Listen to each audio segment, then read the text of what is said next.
जितना कठिन संघर्ष होगा जीत उतनी ही शानदार होगी। मतलब जैसे कोयला को तराशे बिना हीरा नहीं बनाया जा सकता, उसी तरह इंसान बिना कठिनाइयों का सामना किए बिना सफलता हासिल नहीं कर सकता। Hello students, welcome to SK Easy Chemistry. कल हमने देखा था कि क्वांटम मैकेनिक्स की स्टार्टिंग हुई थी स्क्रॉडिंगर से, क्योंकि उन्होंने दिया था स्क्रॉडिंगर वेव इक्वेशन, ठीक है। और 3 साइंटिस्ट भी देखे थे हमने, क्या क्या थे जिन्होंने ट्रांजिस्टर की डिस्कवरी की थी। वॉल्टर ब्रिटन और विलियम शॉकली थे। और कौन से थे बताइए? जॉन बैरेडिन। ये 3 साइंटिस्ट थे जिन्होंने ट्रांजिस्टर की खोज की थी, ठीक है। और इसके बाद हमें नए नए इंस्ट्रूमेंट्स मिले, आपको पता है पीसी, कंप्यूटर, मोबाइल, ये सब चीज़ें मिले, ठीक है। और हम स्टार्ट करते हैं। कल हमने एक्सेप्टेबल वेव फंक्शन पढ़ा था और ये भी पढ़ा था कि फर्स्ट डेरिवेटिव किसे कहते हैं, सेकंड डेरिवेटिव किसे कहते हैं, थर्ड डेरिवेटिव किसे कहते हैं। तो ये सब चीज़ें पढ़ी, ओके। तो आज हम पढ़ेंगे कॉम्प्लेक्स नंबर और दूसरा पढ़ेंगे डिफरेंशियल वेव इक्वेशन या सॉल्यूशन ऑफ डिफरेंशियल इक्वेशन पढ़ेंगे, ठीक है। तो हम स्टार्ट करते हैं कॉम्प्लेक्स नंबर से, ठीक है। कॉम्प्लेक्स नंबर, ठीक है। तो कॉम्प्लेक्स नंबर को हम ऐसे समझ सकते हैं, जैसे मान लो कि ये क्या है हमारा √2 है। Is it possible? Yes, it is possible.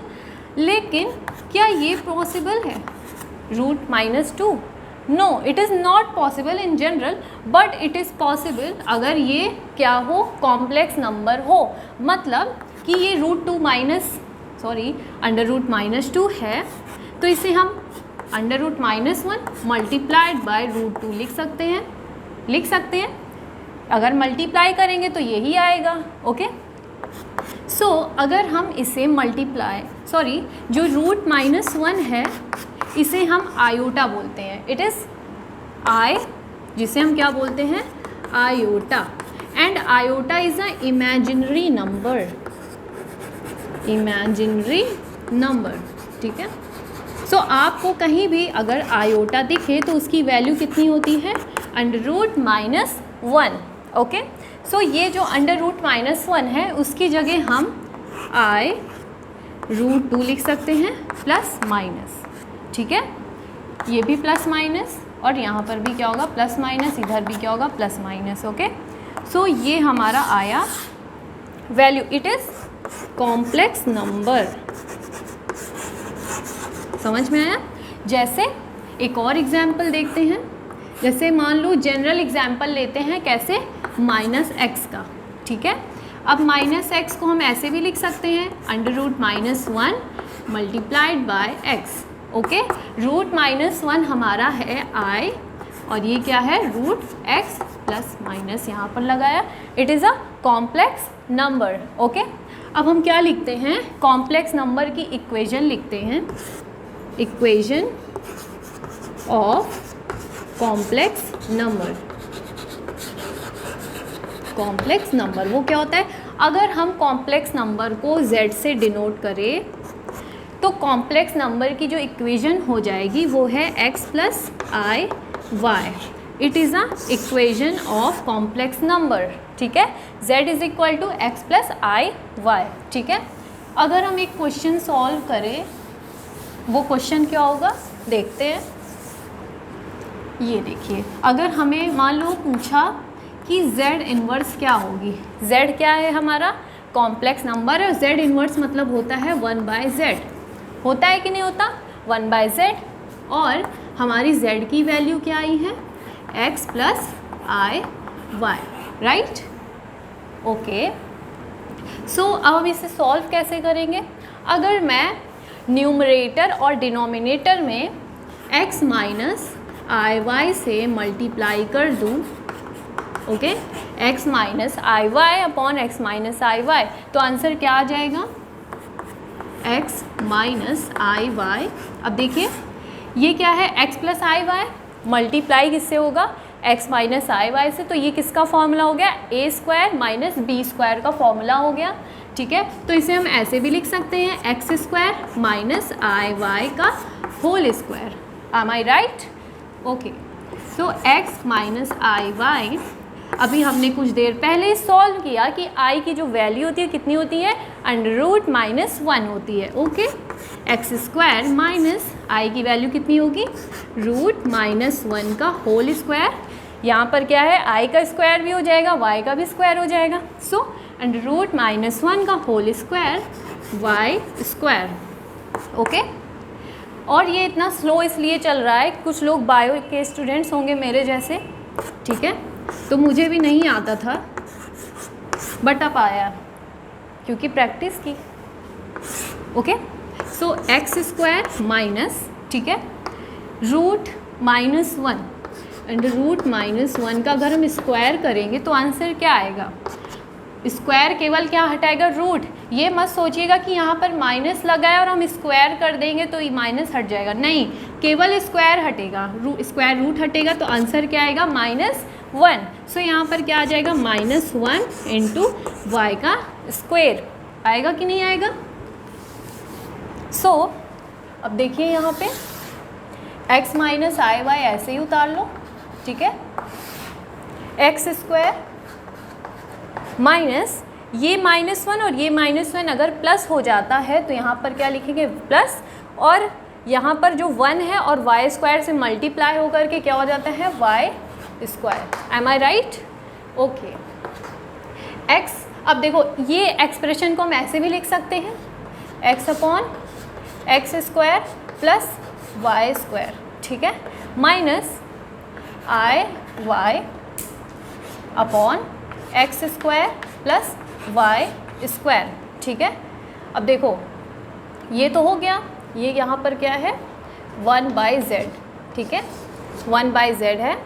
Okay, जिसको ये नहीं समझ में आ रहा है तो A2 सर का है एक, कि भाई जिसको जो नहीं समझ में आता है वो उनका चैनल देख लो, वो बता देंगे अच्छे से कि जिसे समझ में नहीं आता है वो क्या करे, ठीक है। 1/z इज इक्वल टू, अब देखो ये क्या है हमारा, अब इससे ज़्यादा तो हम सॉल्व नहीं कर सकते हैं, ठीक है, इससे ज़्यादा सॉल्व नहीं कर सकते। अब देखो यहाँ पर इस एक हमें ये टर्म मिली, एक हमें ये टर्म मिली, ठीक है, इस टर्म में आई नहीं आ रहा है और इस टर्म में आई आ रहा है। सो ओके, तो यहाँ पर ये क्या है हमारा real value, okay, and it is a imaginary value, alright, imaginary value, ठीक है। देखिए it is a real value and it is a imaginary value, Y, because here is I is iota जिसकी वैल्यू होती है √-1। तो अगर हम z का इन्वर्स निकालेंगे तो हमें ये इक्वेशन देखने को मिलेगी, it is a real value and it is a imaginary value. Okay, fine.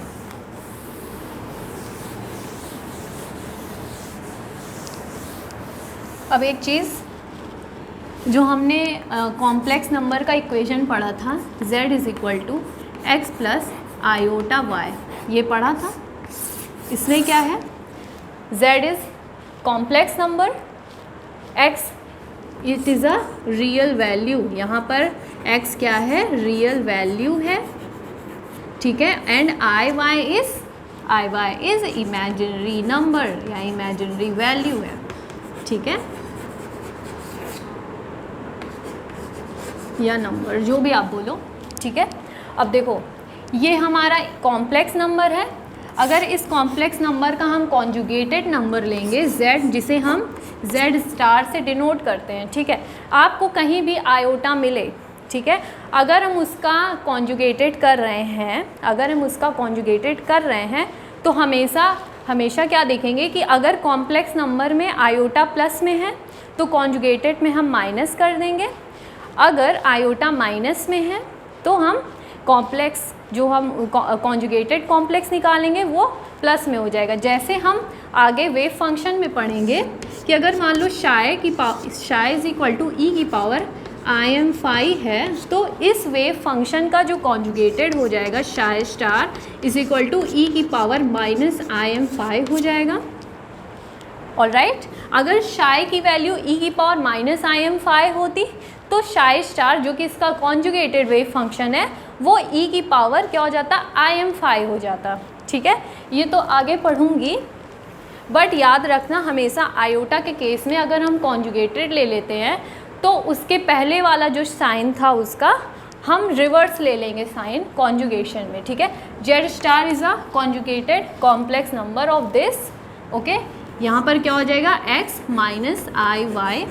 ठीक है, अब z एंड z स्टार को अगर हम मल्टीप्लाई कर दे, z और z star is equal to ये लिखो x plus IY।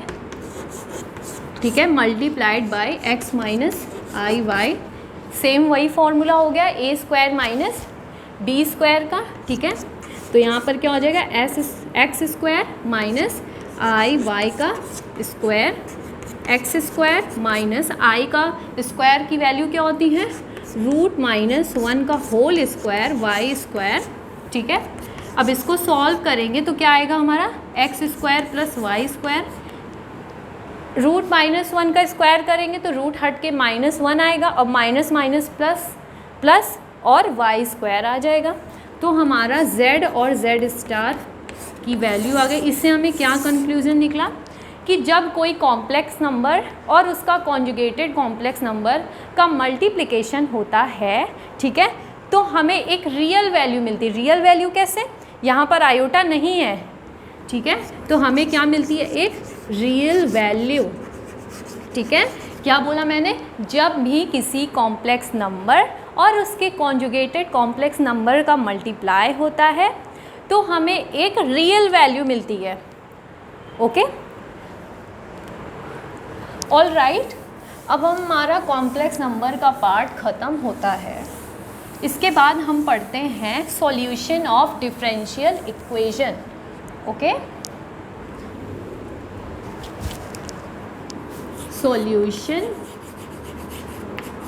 Solution of differential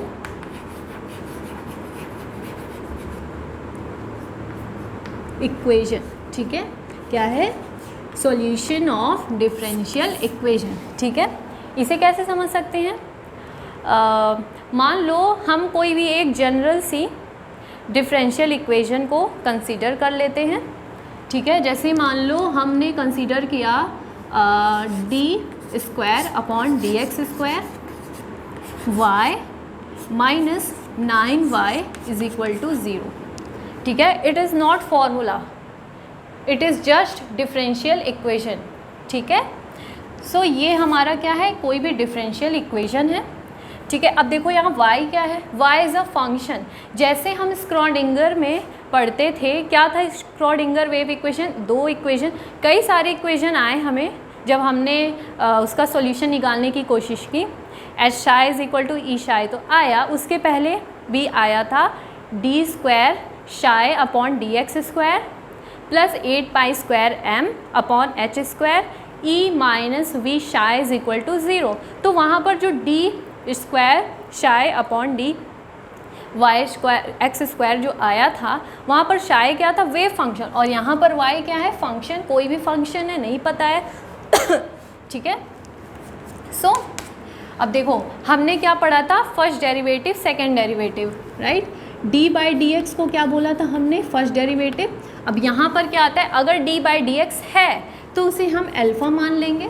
ठीक है, अगर सेकंड डेरिवेटिव है मतलब d² अपॉन dx² है तो उसे हम α² मान लेंगे। ठीक है, यहाँ पर क्या है, d² अपॉन dx² है तो यहाँ पर हम α² मान लेंगे। और y बचा है, y मत भूलना, y ही हमें निकालना है। Solution of differential equation, value किसकी निकालनी है, हमें y की निकालनी है। Okay, α² y minus 9y is equal to 0। ठीक है, d² अपॉन dx² की जगह हमने क्या लिखा, α² which is a derivative of this. Okay, α² y minus 9y is equal to 0। ठीक है, अब क्या है, यहाँ पर दोनों में क्या दिख रहा है, y दिख रहा है, तो यहाँ y क्या कर लो, कॉमन ले लो, क्या बचेगा, alpha square minus 9 is equal to 0। अब क्या कर सकते हैं, अब देखो y इज इक्वल टू 0 नहीं कर सकते हैं, क्यों नहीं कर सकते, क्योंकि प्रीवियस वीडियो में मैंने बताया था कि जो फंक्शन होता है वो लीनियर में कभी भी 0 नहीं हो सकता, और ये इक्वेशन क्या है, लीनियर डिफरेंशियल इक्वेशन है। यहाँ पर y इज इक्वल टू 0 नहीं हो सकता, इसलिए हम यहाँ पे alpha square minus 9 is equal to 0 लिखेंगे।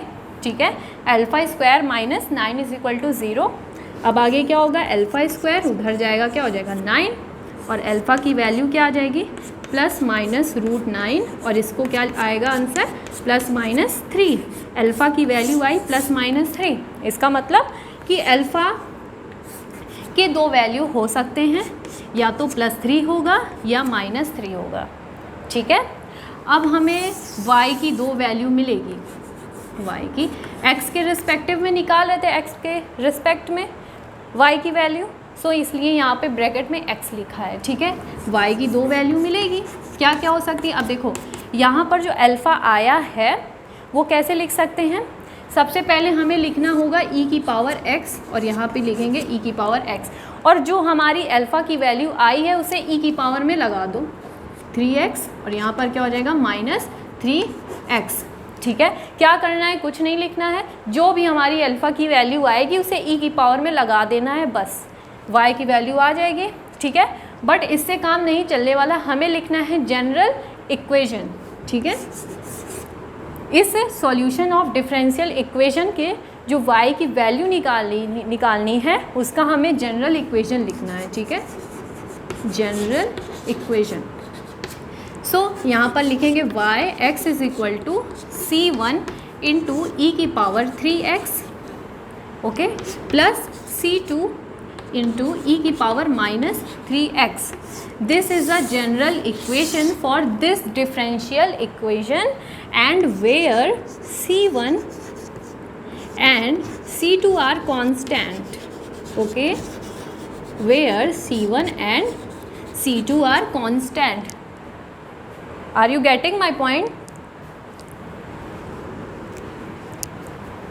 Fine, तो ये हमारी वैल्यू आई है।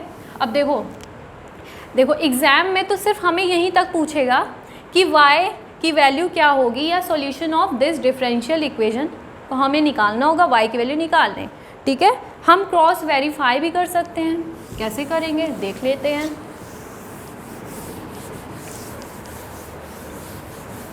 हमारी y की वैल्यू क्या आई थी, y x is equal to c1 e की power 3x plus c2 e की पावर माइनस 3x आई थी। ऑलराइट, अब क्या है, हमें क्या करना है, क्रॉस वेरीफाई करना है। ठीक है, तो सबसे पहले ये इक्वेशन लिखो जो हमारी इक्वेशन थी, d square y upon d x square plus sorry minus था minus 9y is equal to 0। ठीक है, y की वैल्यू हम लिख लेंगे यहाँ पे। ठीक है, तो D square upon d x square, y की जगह क्या लिखेंगे, c1 इंटू ई की power 3x plus c2 into e की power minus 3x minus 9 c1 into e की power 3x plus c2 into e की power minus 3x is equal to 0। ठीक है, हमें सॉल्व करना होगा। अब क्या है, इक्वल है, इक्वल के उस साइड क्या है, राइट हैंड साइड, और इक्वल के इस साइड क्या है, लेफ्ट हैंड साइड है। ओके, सो हमें ये वैल्यू क्या लानी है, 0। अगर 0 और ये 0, अगर 0 आएगी तो मतलब क्या हो जाएगा, LHS बराबर RHS। ठीक है, तो इसे हम सॉल्व कर लेते हैं। पहले फर्स्ट डेरिवेटिव से सॉल्व कर सकते हैं। D square upon d x square को हम d by D x into D by D x लिख सकते हैं। लिख सकते हैं कि नहीं लिख सकते हैं, बिल्कुल लिख सकते हैं। ठीक है, यहाँ पर ये सेम उतार लो, c1 e की power 3x plus c2 into e की पावर माइनस 3x माइनस ये ऐसे ही उतार लेंगे। मान लो चलो अंदर मल्टीप्लाई कर लेते हैं, 9c1 इंटू 9 ई की पावर 3x प्लस यहाँ अंदर मल्टीप्लाई करेंगे 9c2 इंटू ई की power minus 3x is equal to 0। ठीक है, ये आएगा 9c1। ठीक है, ये हो गया। अब क्या कर सकते हैं, d/dx। अब ये जो d/dx है इसका इसके साथ डिफ्रेंशिएट करो, क्या हो सकता है, देखो d/dx अगर e की पावर nx है तो उसको कैसे लिखते हैं, ये जो कांस्टेंट वैल्यू है वो आगे आ जाएगी और वापस से e की पावर nx लिख देना है। तो ये है इसका डिफ्रेंशिएशन का फॉर्मूला। इसी तरह यहाँ पर ये ऑलरेडी कांस्टेंट है, ये लिख लो, ये भी कांस्टेंट है, ये भी आगे लिख लो और वापस से क्या हो जाएगा e की पावर 3x। ठीक है, प्लस इसी तरह इसका भी कर लो। देखो यहाँ पर बीच में प्लस लगा है, एक बार इसका डिफ्रेंशिएशन करोगे और एक बार इसका डिफ्रेंशिएशन करोगे। एम आई राइट? तो इसका डिफ्रेंशिएशन हो गया, अब इसका डिफ्रेंशिएशन करते हैं, क्या हो जाएगा, ये -3 आगे आ जाएगा। देखो C2 पहले से था, -3 आगे आ जाएगा, -3c2 इंटू ई की पावर -3x हो गया। यहाँ पर ये सेम चीज़ उतार लो, ऐसे ही रहेगा ये। ठीक है, ओके। अब क्या करना है, ये जो फर्स्ट डेरिवेटिव अब इसके साथ इसका डिफ्रेंशिएशन इसके साथ कराते हैं। ठीक है, क्या हो जाएगा, ये 3 और ये 3, देखो ये ऑलरेडी कांस्टेंट है 3c1, ये भी कांस्टेंट है, इसके साथ अगर हम मल्टीप्लाई करेंगे क्या आ जाएगा, 9c1 e की पावर 3x। ठीक है, 9c1 इंटू ई की पावर 3x। अब देखो ये माइनस और ये माइनस मिलके क्या हो जाएगा, प्लस, और ये कांस्टेंट है, ये कांस्टेंट है, क्या हो जाएगा, मल्टीप्लाई होके 9c2 इंटू ई की पावर -3x। यही होगा, यहाँ पर क्या है माइनस और ये वैसे उतार लो, 9c1 ई की power 3x plus 9c2 into e की power -3x is equal to 0। अब देखो ये सेम है, ये सेम है, बीच में क्या है, माइनस है, ये और ये कैंसिल होकर के आंसर क्या आ जाएगा, 0 हो गया ना। क्रॉस वेरीफाई, LHS बराबर RHS। ओके, अब नेक्स्ट करते हैं।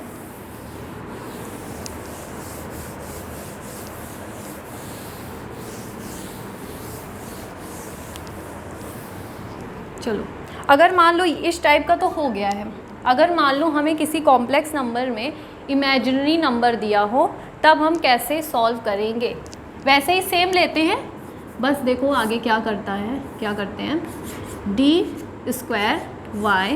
y/dx², वहाँ क्या था, -9y थी, यहाँ पर हम लगा देंगे +9y इज इक्वल टू 0। ठीक है, अब क्या करना है मेरे को, d²/dx² को हम क्या मान ले, α² मान ले, जैसे प्रीवियस क्वेश्चन में किया था, α² y + 9y is equal to 0। Alright, अब क्या है, दोनों में y है तो यहाँ पर क्या ले लो, y कॉमन, क्या आएगा, α² + 9 इज इक्वल टू 0। ठीक है, जैसे प्रीवियस में था कि y कॉमन, y 0 नहीं हो सकता क्योंकि लीनियर में कभी भी फंक्शन 0 नहीं होता है। ठीक है, तो यहाँ पर लिख सकते हैं हम α² + 9 is equal to 0, α² is equal to -9, तो अल्फ़ा की वैल्यू क्या आ जाएगी, ±√-3 ऐसे आएगा।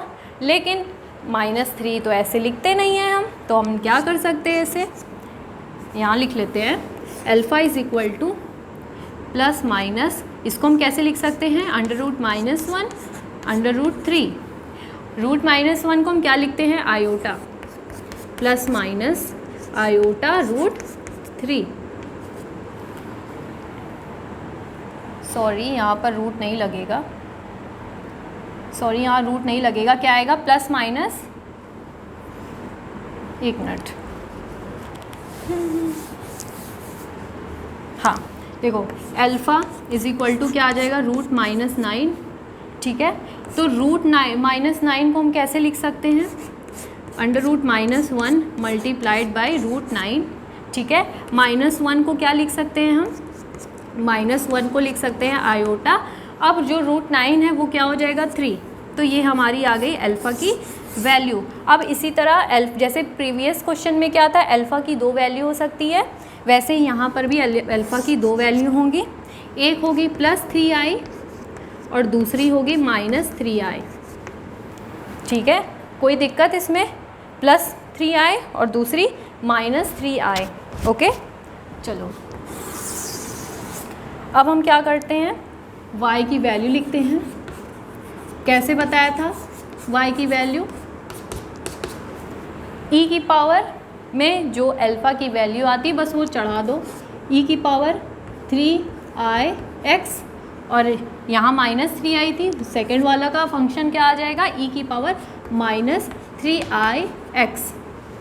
Any doubt? कोई भी डाउट हो आप तुरंत कमेंट सेक्शन में पूछ सकते हैं। ठीक है, जनरल इक्वेशन, जनरल इक्वेशन क्या लिखेंगे, yx is equal to c1 e की पावर 3ix, ठीक है, प्लस c2 इंटू ई की पावर -3ix। ये हमारी आ गई solution of this differential equation, जिसमें क्या इंक्लूडेड है, कॉम्प्लेक्स नंबर। ठीक है, एक क्वेश्चन दूंगी होमवर्क के लिए, वो आप कल के क्लास में करके आएंगे। अगर नहीं आएगा तो कल मैं सॉल्यूशन बता दूंगी। वो है d square y upon dx² minus 3dy/dx plus 2 is equal to 0। तो ये आप करके आओगे। ठीक है, सो आज का लेक्चर यहीं समाप्त होता है। अगर आपको मेरा वीडियो पसंद आए तो don't forget like and subscribe. Thank you so much.